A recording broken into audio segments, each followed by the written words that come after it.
नमस्तोभ्यं श्री शिवाय नमस्तोभ्यं श्री शिवाय नमस्तोभ्यं श्री शिवाय नमस्तोभ्यं श्री शिवाय नमस्तोभ्यं श्री शिवाय नमस्तोभ्यं श्री शिवाय नमस्तोभ्यं।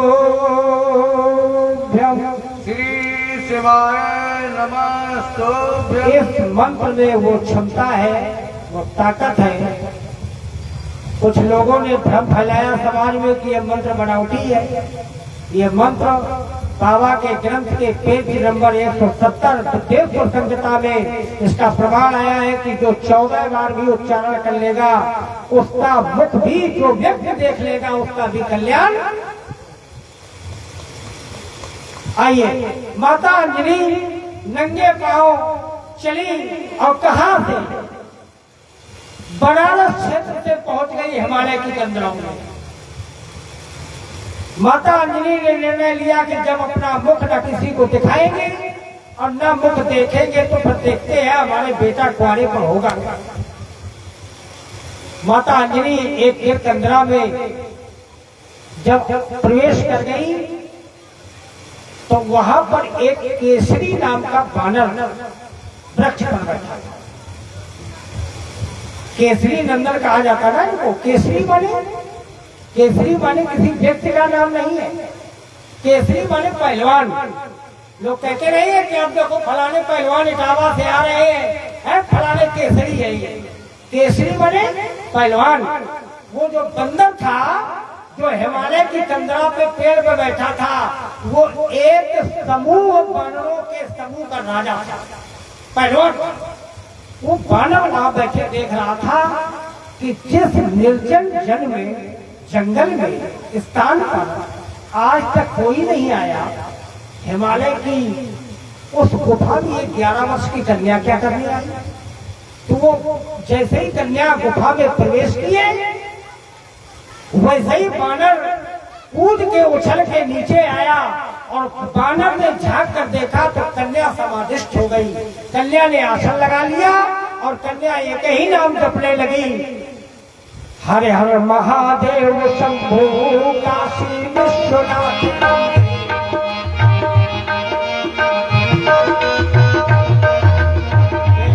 हर हर महादेव शंभो काशी विश्वनाथ गंगे। हर हर महादेव शंभो काशी विश्वनाथ गंगे। काशी विश्वनाथ गंगे गौरा पार्वती संगे। काशी विश्वनाथ गंगे बाबा गौरा के संगे। हर हर महादेव शंभो काशी विश्वनाथ। हर हर महादेव शंभो। कन्या जाप करने लगी भगवान शिव का। ऐसा नहीं कि हमें कोई गाने का शौक है, लेकिन मंत्र तो गाए जाएंगे ही। कन्या भोले बाबा का जाप करने लगी और वो बानर देख रहा है और बानर अपने मन में विचार कर रहा है कि ये कन्या का यहाँ आने का कारण क्या था। बानर ने अपनी सेना बुलाई, जो और बानर थे छोटे छोटे बंदर, उनको बुला लिया और बानर ने एक बहुत बड़ा शिलाखंड लेकर के उस गुफा के दरवाजे पर लगा दिया। इसलिए लगा दिया कि इस बिटिया को, इस कन्या को कोई भी कष्ट, कोई सताने न पाए।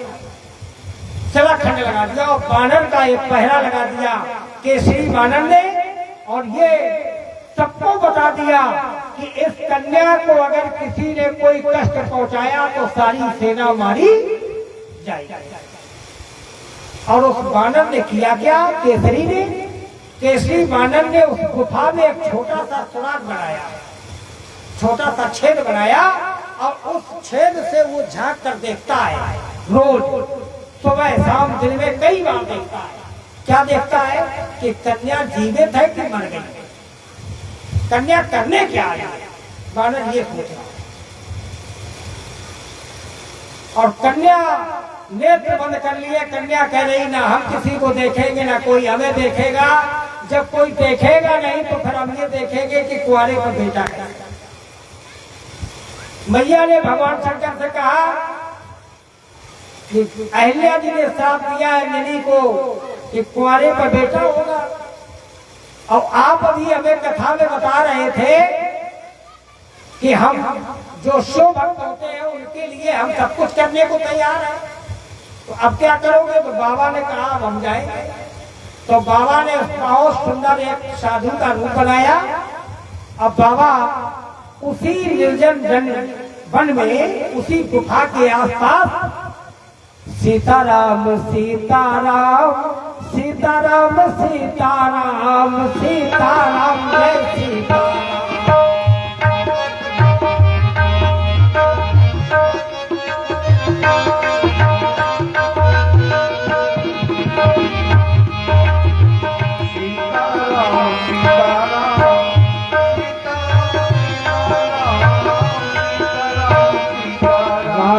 सीताराम सीताराम सीताराम सीताराम सीताराम सीताराम सीताराम जय सीताराम। बाबा सीताराम सीताराम का जय घोष करते हुए उसी गुफा के पास से निकले, और उसी जो बंदर ने सुराग बनाया था, छेद बनाया था देखने का, उसी जगह बाबा सीताराम सीताराम कर रहे हैं। बंदर वो केसरी बानर आज बहुत आश्चर्य में पड़ गया, भयभीत हो गया कि आज तक यहाँ कोई बाबा भी नहीं आया, आज ये बाबा कहाँ से आ गया? बानर सोचने लगा कि दाल में काला है।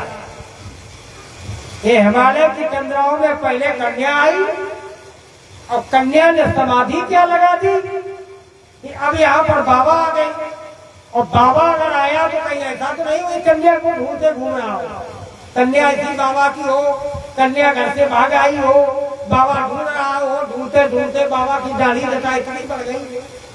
बंदर बहुत सचेत हो गया और बाबा ने अलग जगा दी। बाबा ने कहा बेटी भिक्षा नहीं। कन्या ने कहा नहीं बाबा, भिक्षा नाम का तो कोई शब्द ही मत लीजिए, क्योंकि मैंने व्रत किया है, संकल्प किया है कि ना अपना मुख किसी को दिखाएंगे न देखेंगे, भिक्षा देना तो बहुत हो। बाबा ने कहा तो हुआ क्या? कन्या ने कहा बाबा हमारी माता ने श्राप दिया है कि हमारे कुंवारे पर बेटा होगा, इसलिए हमने व्रत किया है कि हम किसी का न मुंह देखेंगे न दिखाएंगे। बाबा ने कहा बेटी मुख दिखाने की बात नहीं, हम मुख देखने नहीं चाहते, हम चाहते हैं तुमने कोई गुरु बनाया? कन्या ने कहा गुरु की आवश्यकता नहीं है। बाबा ने कहा तो तुम्हारा व्रत भी पूरा नहीं होगा, इसलिए गुरु जरूर बना लो। अब तुम अपना कान इसी सुराग के पास में लगा दो, मुख मत दिखाओ, और हम गुरु मंत्र दे दे, तुम्हारा कल्याण हो जाएगा। और चूंकि शिव महिमा है तो बाबा ने जैसे ही कहा तो कन्या ने मन में विचार किया कि कान लगाने में कोई हानि भी, कान ऐसे लगा देंगे, बाबा जी गुरुमंत्र दे देंगे और हमारा कल्याण हो जाएगा। तो कन्या ने कहा लो लगा दिया कान, तो बाबा ने कर दिया, बाबा ने कर दिया, दे दिया। और जैसे ही बाबा ने मंत्र दिया, बानर सचेत था, बानर ये सब देख रहा था। बानर ने कहा चक्कर चल क्या रहा है, ये बाबा उस सुराग के पास में क्या कर रहा है? और बाबा उस कन्या के गर्भ में प्रवेश कर गए। कन्या जाके समाधिस्थ हो गई और बानर देख रहा है। तो बानर ने कुछ समय बाद देखा क्या कि कन्या गर्भ से हो गई। अब बानर और चक्कर में पड़ गया।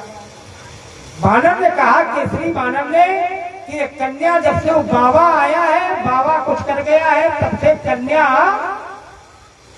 लगता है कि इसके स्वास्थ्य में कोई कमी आ गई है, क्योंकि कन्या का गर्भ बढ़ रहा है। और बंदर सोच रहा है कि बाबा ने जब से आया है, बाबा कुछ कर गया है, टुटका टोना, ये कन्या अंदर बीमार पड़ रही है, हमें लगता है इसका स्वास्थ्य खराब। बानर ने अपनी सेना और बढ़ा दी एक दिन वो आया जब उस गुफा में माता के कहने की आवाज, कष्ट पीड़ा की आवाज आने लगी। बंदर ने अपनी सेना बुलाई और बंदर ने कहा कि तुरंत देखो शिलाखंड हटा दिया जाए और ये देखा जाए कि माता को दिक्कत क्या हो। आज माता के रोने की आवाज आ रही है क्योंकि माता प्रसव से पीड़ित है, माता प्रसव से पीड़ित है, माता कष्ट में पड़ी है अंजनी माता। और बानर ने अपनी सेना लगा दी कि अब कोई परिंदा पर न मारने पाए, एक मच्छर भी आने, क्योंकि बाबा कोई हरकत कर गया है। अंजनी माता ने एक बेटे को जन्म दिया। सबसे पहले उस बेटे को केसरी बानर ने अपने गोद में उठा लिया क्योंकि कोई था नहीं, और साफ करके केसरी बानर ने अपने साथ उसका लालन पालन किया। अब तो वो बानर, अब तो वो जो पुत्र है बानरों के साथ में खेलता है और बानरे जैसी ही हरकतें सीख रहा है, क्योंकि जो जहाँ रहेगा वो वैसे ही सीखेगा। लोग कहते हैं खरबूजा को देख के खरबूजा रंग। अब जब बंदरों के साथ में वो बालक रहता है तो वो बंदरों जैसे ही उछल कूद। आज उनका केसरी बानर ने नाम रखा हनुमान। बोलिए हनुमान महाराज की जय। मोरे संकट के कटैया हनुमान, हमारे संकट काटो प्रभु।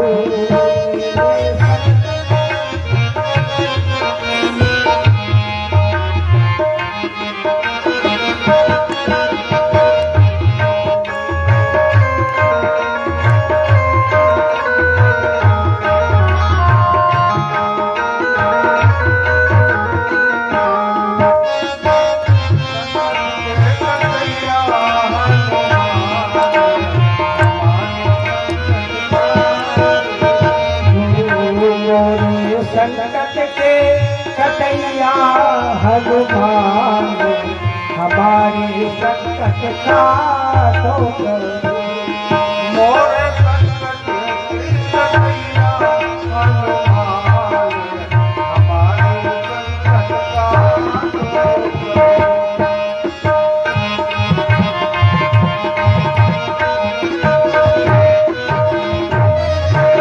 तुमको जानत है जग सारो, संकट मोचन नाम तिहारो। तुमको जानत है जग सारो, संकट मोचन नाम तुम्हारो। तुमको जानत है जग सारो, संकट मोचन नाम तुम्हारो। तुमको जानत है जग सारो, संकट मोचन नाम तुम्हारो। आते संकट काटो मारो हनुमान, हमारो संकट काटो प्रभु।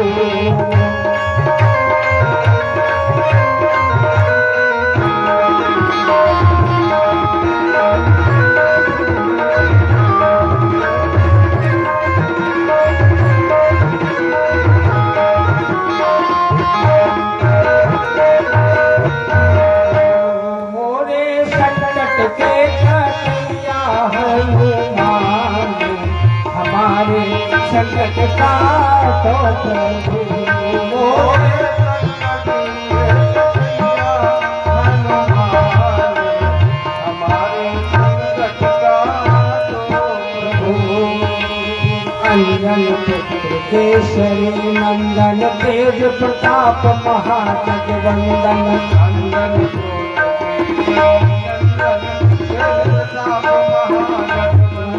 अंजन पुत्र केसरी नंदन, तेज प्रताप महाजगवंदन। अंजन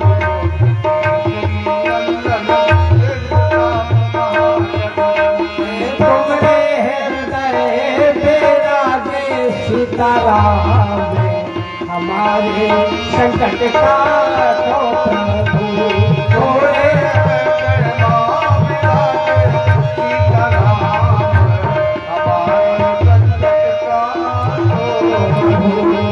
मेरे संकट के कटैया हनुमान,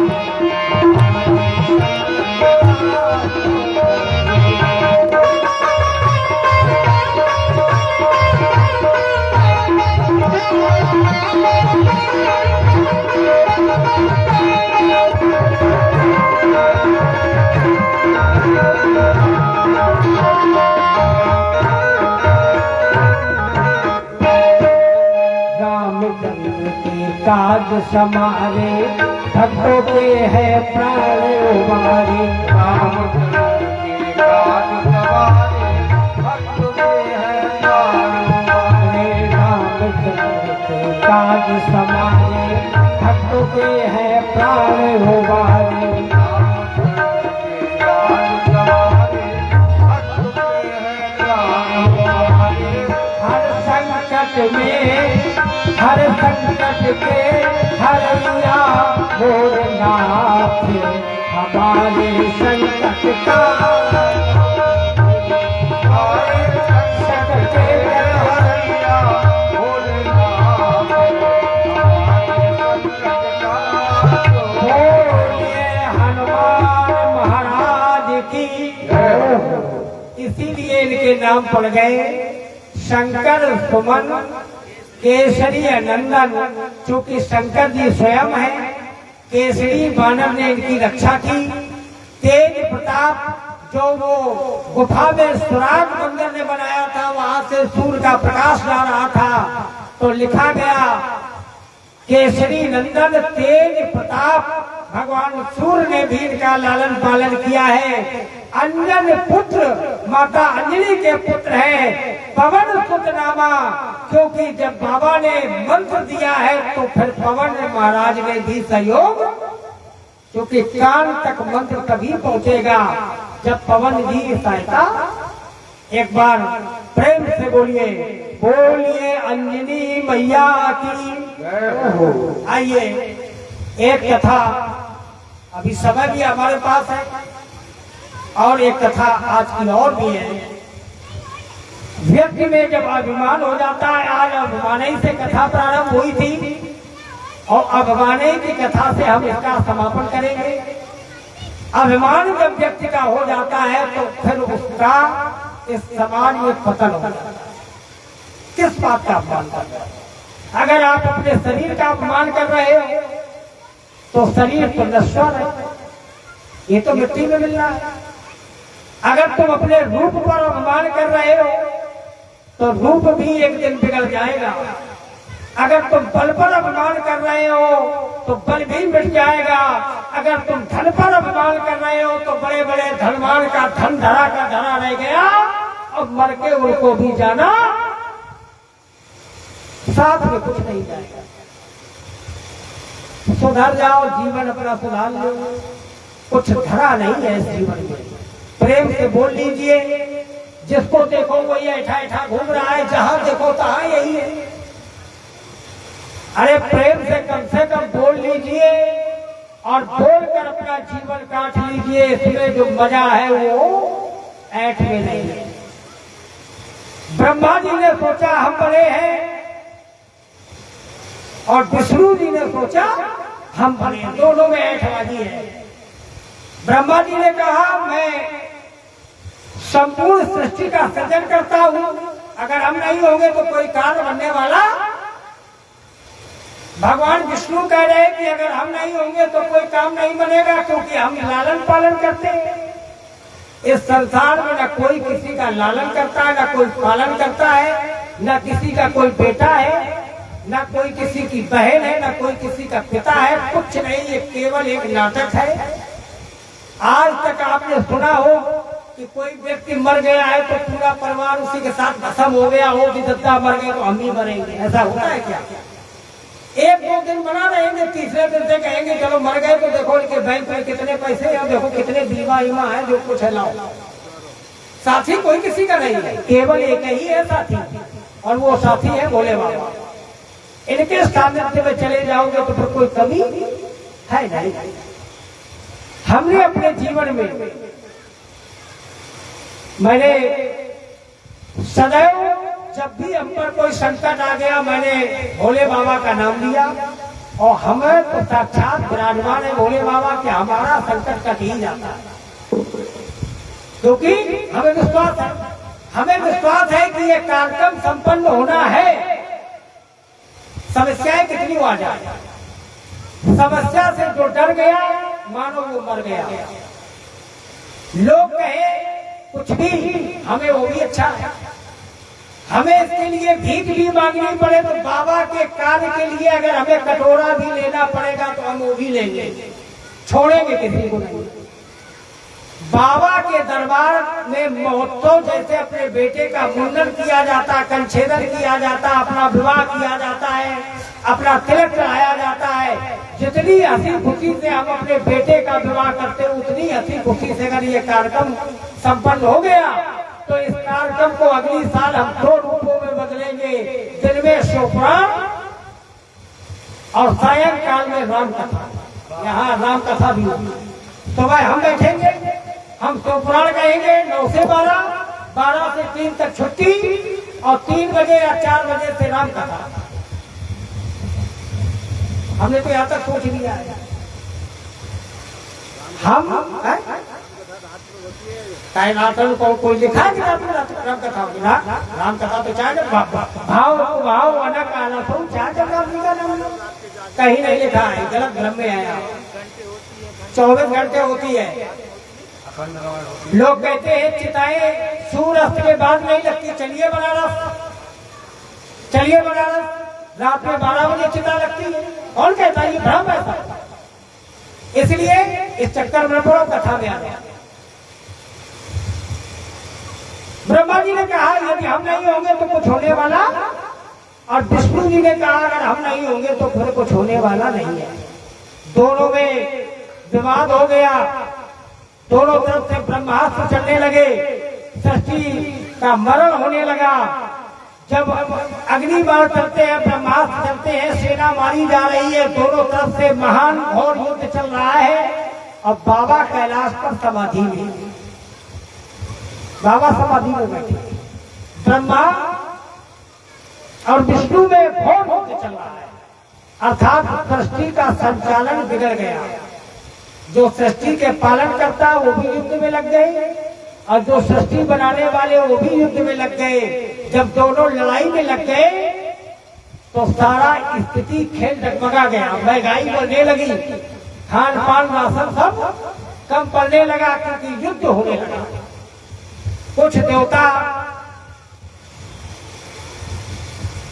भोले बाबा के पास कैलाश गए, बाबा से कहा कि बाबा ब्रह्मा और विष्णु में युद्ध हो रहा है।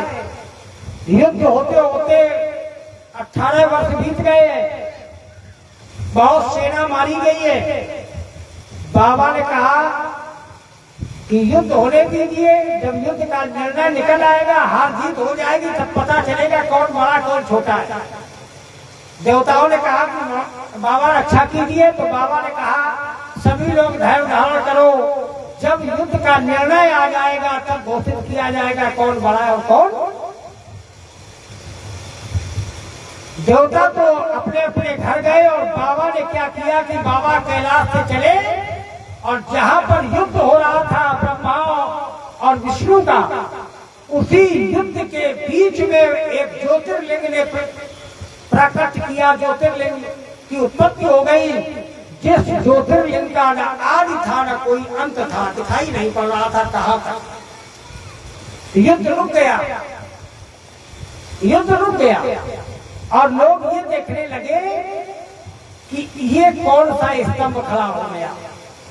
ये जो शिवरात्रि मनाई जाती है, लोग कहते हैं भोले बाबा का विवाह किया गया है ना, शास्त्रों में इसका वर्णन नहीं है। शास्त्रों में भोले बाबा के विवाह का 2 जगह वर्णन है, हम बताएंगे अभी। सती जी का जब विवाह कराएंगे, पार्वती मैया की जब विदा कराएंगे तब हम बताएंगे। अभी बाबा के 2 बार विवाह हुए, एक बार सती मैया के साथ और एक बार बाबा का विवाह हुआ मैया उमा के साथ, मैया पार्वती के साथ।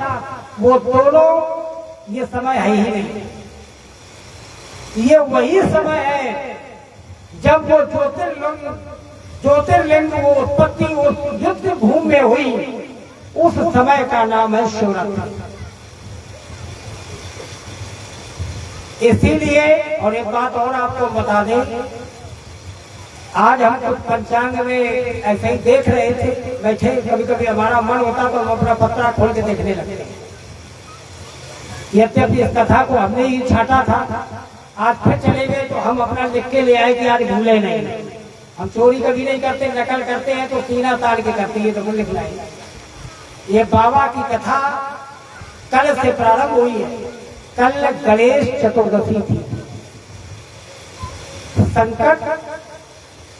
संकटी गणेश चतुर्दशी उसको बोलते हैं। इस दिन जो भगवान गणेश का ध्यान करता है उसके संकटों का निवारण, अर्थात गणेश जी की कथा, बाबा की कथा है तो गणेश जी के परिवार की कथा है। और कल श्री गणेश भी हुआ है, अर्थात एक बार सभी लोग ताली बजाते बोलिए गणेश भगवान की। दूसरा बात, पुरुषोत्तम महीना चल रहा है। इस पुरुषोत्तम महीना में भगवान ने ये 13वां महीना अलग से बनाया। हिरण्यकश्यप हिरण्याक्ष ने जब वरदान मांगा कि हम ना दिन में मरे, ना रात में मरे, ना भीतर मरे, ना बाहर मरे, ना अस्त्र से मरे, ना शस्त्र से मरे, ना बाबा ब्रह्मा के बनाए हुए दिनों में मरे, ना हमें कोई मनुष्य मारे, ना हमें कोई पशु मारे। जब इस प्रकार का अटपटा वरदान हिरण्याक्ष ने मांगा तब भगवान ने नरसिंह का रूप धारण किया, आधा पशु आधा मनुष्य का रूप बनाया। और भगवान ने, चूंकि हिरण्याक्ष ने मांगा था, हिरण्यकश्यप ने न भीतर मारे जाए, न बाहर मारे जाए, न दिन में मारे जाए, न रात में मारे जाए, तो बाबा ने सायंकाल के समय में न रात्रि है, न दिन है, न भीतर है, न बाहर है, ही दरवाजे पर रख करके न पृथ्वी पर, न आकाश के जंगल पर रख लिया।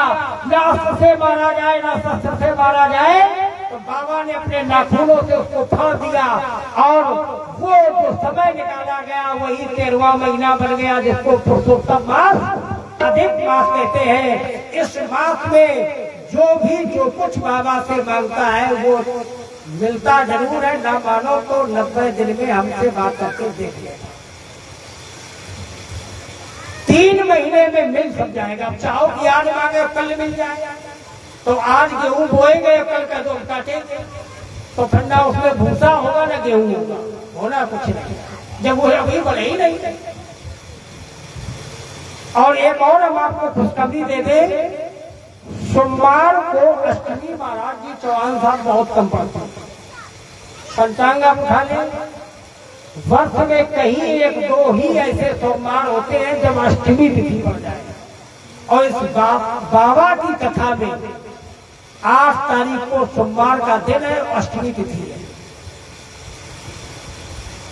उस अष्टमी तिथि में अगर रात्रि 12 बजे अर्धरात्रि में माता रानी का ध्यान कर लिया जाए बाबा की कथा प्रांगण में, तो वो कुछ भी दुनिया में असंभव नहीं है जो आपको मिले नहीं, वो मिलना ही है।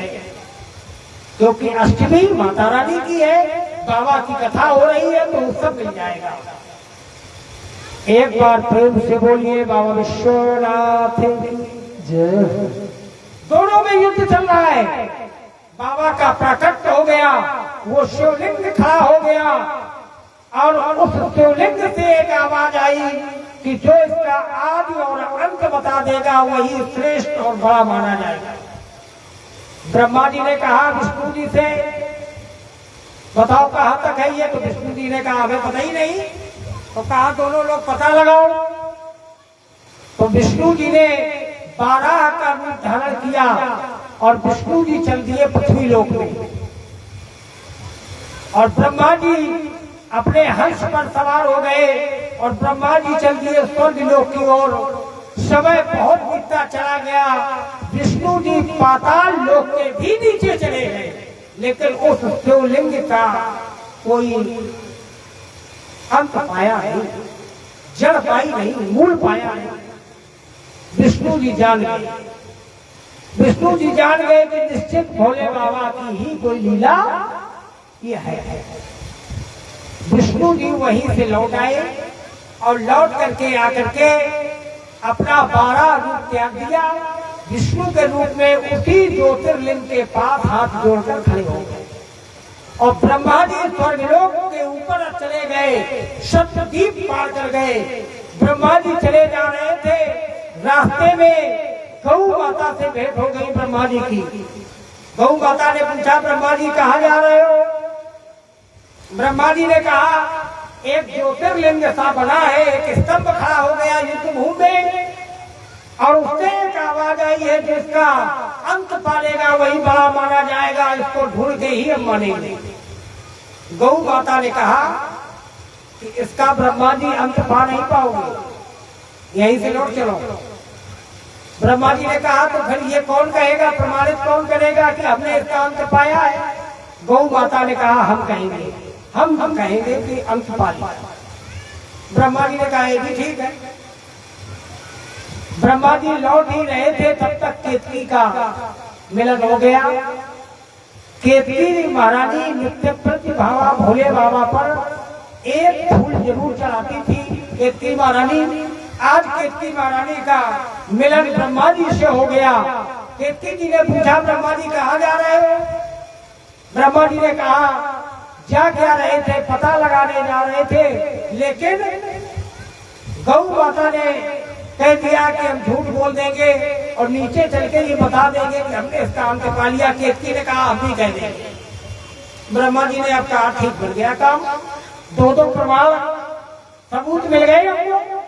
ब्रह्मा जी जब लौट कर आए उस ज्योतिर्लिंग के पास, विष्णु जी ने ब्रह्मा जी से पूछा, पता लगा? ब्रह्मा जी ने कहा, तुम्हारी तरह है, तुम्हें पता लगा, तुमने लगाया? विष्णु जी ने कहा, भाई हम तो बहुत नीचे तक गए लेकिन पता लगा। ब्रह्मा जी ने कहा, तो चलो हमारे पैरों में गिर जाओ, शरणागत हो जाइए हमारे, क्योंकि हमने पता लगा। ब्रह्मा जी झूठ बोले। ब्रह्मा जी को नहीं पता था कि ये भगवान शंकर स्तंभ ज्योतिर्लिंग में है। ब्रह्मा जी ने कहा, तो शरणागत हो जाओ, विष्णु जी से कहा, चरणों में आ जाओ। विष्णु जी जैसे ही ब्रह्मा जी के चरणों में गिरने वाले थे, उस ज्योतिर्लिंग से भगवान शंकर प्रकट हो गए। बोलिए महाकालेश्वर भगवान की जय। हे गंगाधार मुक्ति द्वार ओंकार तू, बाबा ओंकार तू, आया सर्वहारी सब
भगवान की आज ज्योतिर्लिंग से भगवान शिव प्रकट हो गए और भगवान शिव ने अपने दोनों भाव के मध्य से एक पुरुष को जन्म लिया, जिस पुरुष का नाम रखा गया काल भैरव।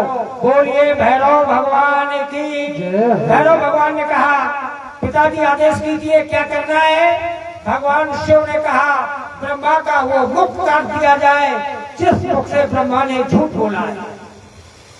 भैरव ने अपने नाखून को उंगली से काटकर जैसे ब्रह्मा के मुख पर मारा, गर्दन पर मारा, आज ब्रह्मा जी का शीश कट के लुढ़कता हुआ खून से रक्त रंजित ब्रह्मा का शीश अलग गिरा जाती। भैरव ने कहा, महाराज अब क्या करना है? भगवान शिव ने कहा, रुक जाइए, अब जो करेंगे हम करेंगे। शिव जी ने पूछा गौ माता से कि तुम भी संग में थी? ब्रह्मा जी कहाँ तक गए थे? गाय डर गई। गाय ने, गौ माता ने हाथ जोड़कर कहा, बाबा हम झूठ बोल गए, हमें क्षमा करो। बाबा ने कहा नहीं, तुम जिस मुख से झूठ बोली हो इस मुख का पूजन जीवन में कभी किया नहीं जाएगा। हर समय पूजन पूछ का किया जाएगा। आज भी जब गौदान किया जाता है तो पूछ पकड़ के ही गौदान किया जाता है। जो लोग गौ माता को अग्रासन खवा के गौ माता का मुख छूते हैं उन लोगों को इस कथा से ये जान लेना चाहिए कि मुख में अग्रासन तो खवा दीजिए, लेकिन पांव छू लीजिए या गौ माता की पूंछ को छू लीजिए, गौ माता की मुख को कभी छूना। अगर गौ माता के मुख को आप छूते हैं तो आप शिव के विरोधी हो जाएंगे, भगवान शंकर के आप शत्रु बन जाएंगे। भगवान शंकर के शत्रु ना बने इसलिए माता को मुख में खिला दीजिए, लेकिन माता का मुख स्पर्श। केतकी माता से कहा भगवान शिव ने कि कहिए तुम्हारे क्या समाचार है, तो केतकी जी ने डर गई। केतकी जी ने कहा भगवान हमने झूठ बोला है। भगवान ने कहा जीवन में तुम्हारा पुष्प अन्य देवताओं पर चढ़ेगा लेकिन मेरे ऊपर आज के बाद नहीं चढ़ेगा। भगवान विष्णु ने ब्रह्मा के लिए भगवान शिव के पैर पकड़ लिए और भगवान विष्णु आरती करने लगे, निवेदन करने लगे कि हे भगवान, ब्रह्मा का जो शीश कटा पड़ा है इस शीश का क्या होगा।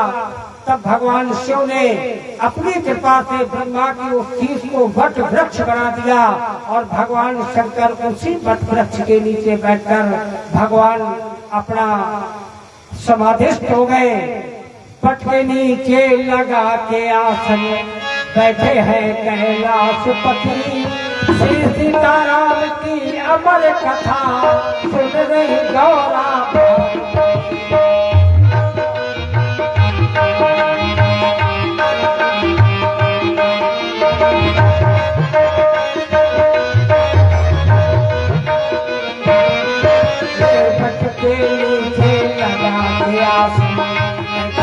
कैलाशपति श्री सीताराम की अमर कथा सुन रही गौरा।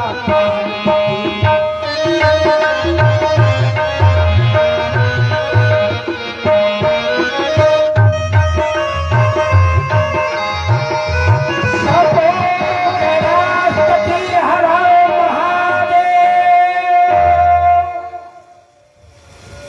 इस प्रकार सभी लोग खड़े होके एक बार बाबा का गुणगान करेंगे और फिर आरती करेंगे।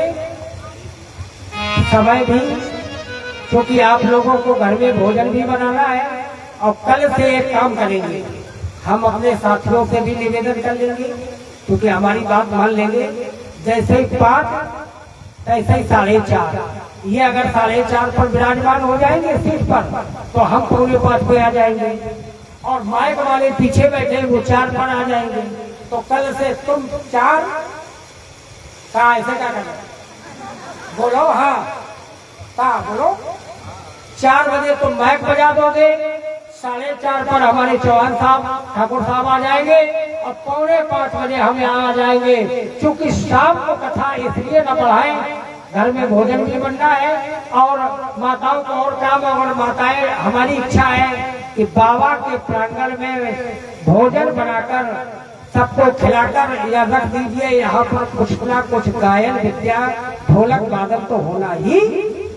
बाबा यहाँ सुनने बैठे रहेंगे अच्छा नहीं।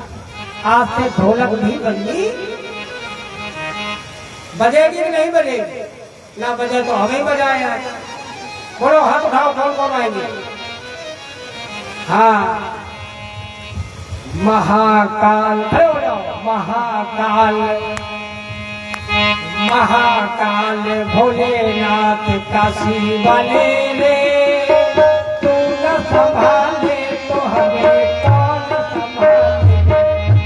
महाकाल काशी वाले रे, तू न संभाले तो हमें कौन संभाले।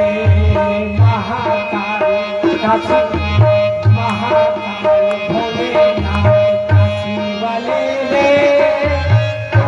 संभाले तो हमें कौन संभाले, तू न संभाले तो हमें कौन संभाले।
जगदीश्वर धाम की जय हो। आरती के लिए तैयार हो जाइए।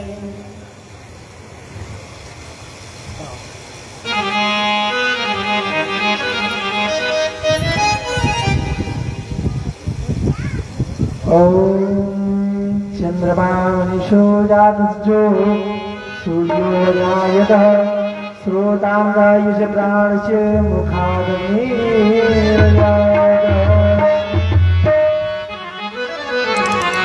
जय शिव कान्हा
बाबा जी का रूप झलकता ओम हरे हरे हरे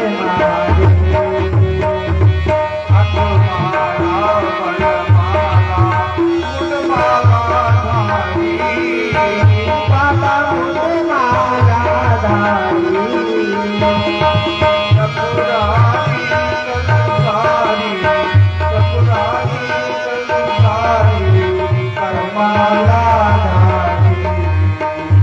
ओम हरे हरे हरे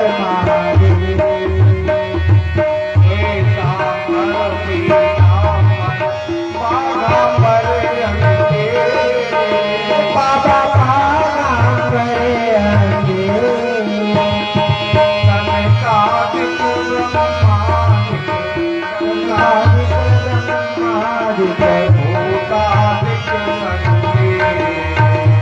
ओम हरे हरे हरे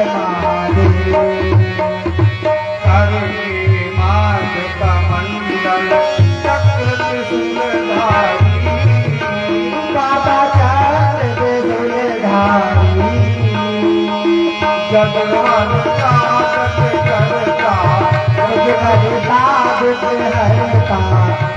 पालन ओम हरे हरे हरे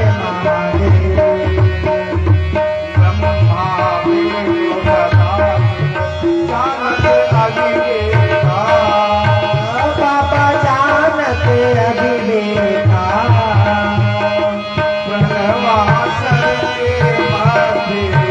ओम आचर शिव माथे ओम हरे हरे हरे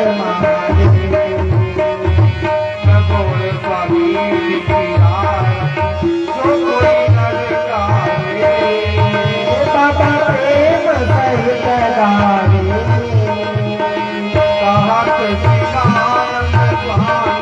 भजत हरि हरि स्वामी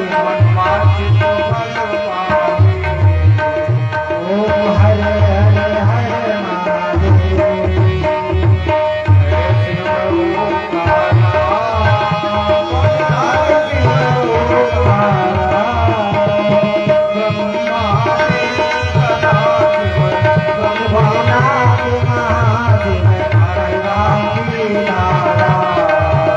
ओम हरे हरे हरे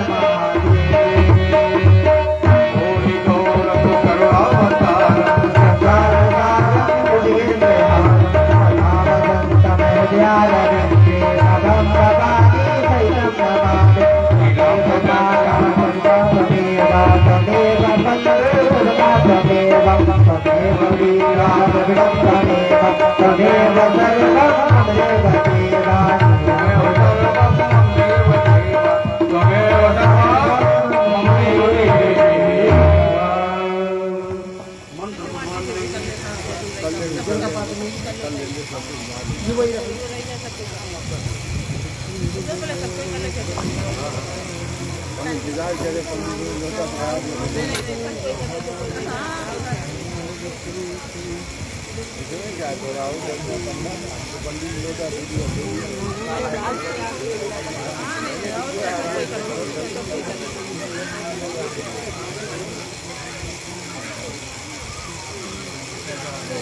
अब जलेन शीतलीकरणम, जल्द से शीतल कर दीजिए, 3 बार जल घुमा दीजिए।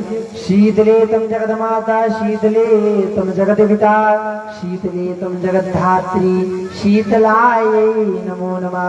भगवान को आरती दे देंगे। प्रतिवंदनम प्रतिवंदनम प्रतिवंदनम कर रहे, अभिनंदनम अभिनंदनम अभिनंदनम कर रहे। प्रभु अर्चनम प्रभु अर्चनम प्रभु अर्चनम हम कर रहे। प्रतिवंदनम प्रतिवंदनम प्रतिवंदनम हम कर रहे। सभी लोग आरती ले लेंगे। देहि सौभाग्यम आरोग्यम देहि में परमम सुखम, रूपम देहि जयम देहि यशो देहि दिशो देहि। विद्यावंतम यशस्वंतम लक्ष्मीवंतम जन्म गुरु, रूपम देहि जयम देहि यशो देहि दिशो देहि। भैया कोई एक लोग आकर आरती की थाल सबको दे आया करें। आरती की थाल लेते जाएं और सबको आरती दे आए। और जो लोग आरती ले चुके हैं वो लोग सभी लोग हाथ जोड़कर